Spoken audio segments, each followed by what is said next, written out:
Air conditioners, ఏసీల విషయంలో కేంద్ర ప్రభుత్వం కొత్త మార్గదర్శకాలు తీసుకువచ్చేందుకు సిద్ధమవుతోంది.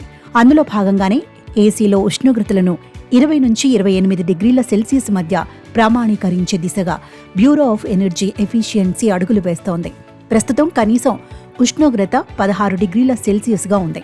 ఇంత మేర చల్లపరచాలంటే ఏసీలు అధిక విద్యుత్తును వినియోగించుకుంటున్నాయి. అందుకే మార్పులు చేస్తున్నారు. దేశంలో ఏసీల విక్రయాలు ఏడాదికి 1.5 కోటి మేర జరుగుతున్న నేపథ్యంలో విద్యుత్ వినియోగ సామర్థ్యాన్ని మెరుగుపరిచేందుకే ప్రభుత్వం ఈ నిర్ణయం తీసుకుంది. వాహనాల్లోని ఏసీలు సహా అన్ని ఏసీల్లోనూ ఇదే తరహా మార్పులు జరుగుతాయని కేంద్ర విద్యుత్ మంత్రి మనోహర్ లాల్ ప్రకటించారు. ఈ మార్పుతో వినియోగదారులకు 3 సంవత్సరాల్లో 18,000 నుంచి 20,000 కోట్ల వరకు ఆదా అవుతుందని తెలిపారు. ఇదొక ప్రత్యేక ప్రయోగమని ఆయన వెల్లడించారు. ఈ కొత్త నిబంధనల వల్ల ఏసీల పనితీరు మెరుగుపడుతుందని, వేసవిలో విద్యుత్ డిమాండ్, కరెంటు బిల్లులు తగ్గుతాయని పేర్కొన్నారు. ఈ కొత్త నిబంధనలు దేశవ్యాప్తంగా ఇళ్లల్లో, కార్యాలయాల్లో, మాల్స్, హోటల్స్, సినిమా థియేటర్లలో వాడే అన్ని ఏసీలకు వర్తిస్తాయని కేంద్ర మంత్రి తెలిపారు. ఏసీ కూలింగ్ ఉష్ణోగ్రతను 1 డిగ్రీ పెంచితే 6% విద్యుత్ ఆదా అవుతుందని ప్రభుత్వ నివేదికలు వెల్లడిస్తున్నాయి. 6 కోట్ల పట్టణ గృహాలు, 12 లక్షల వ్యాపార సంస్థలు ఏసీ ఉష్ణోగ్రతను 22 నుంచి 24 డిగ్రీల మధ్య ఉంచితే ఏటా 12 నుంచి 15 బిలియన్ యూనిట్ల విద్యుత్ ఆదా అవుతుంది.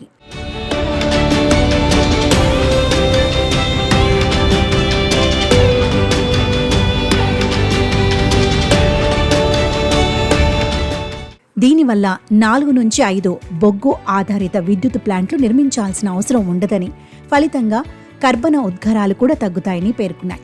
అయితే కొత్త నిబంధనల వల్ల పరిశ్రమలకు ఖర్చులు పెరుగుతాయని తయారీదారులు ఆందోళన వ్యక్తం చేస్తున్నారు.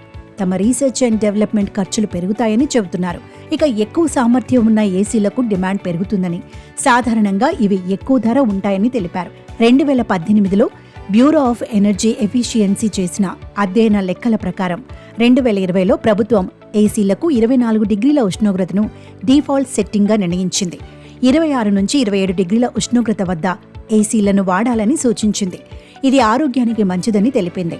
కాగా 2050 నాటికి భారతదేశంలో గృహ ఏసీల నుంచి విద్యుత్ డిమాండ్ బాగా పెరుగుతుందని ఇంటర్నేషనల్ ఎనర్జీ ఏజెన్సీ అంచనా వేసింది. ఇది ఆఫ్రికాలో వినియోగించే మొత్తం విద్యుత్ మించిపోయే అవకాశం ఉందని తెలిపింది. రాబోయే 3 దశాబ్దాలలో భారత్లో విద్యుత్ డిమాండ్ ఎక్కువగా ఉంటుందని తెలిపింది. మరోవైపు ఇప్పటికే ఇలాంటి నిబంధనలు ఇటలీ, జపాన్ దేశాలు అమలు చేస్తున్నాయి. రోమ్ నగరంలో ప్రభుత్వ భవనాల్లో కనిష్ట ఉష్ణోగ్రత 23 డిగ్రీలుగా నిర్ణయించారు. జపాన్లో ఏసీల గరిష్ట ఉష్ణోగ్రత 27 డిగ్రీలుగా ఉంది.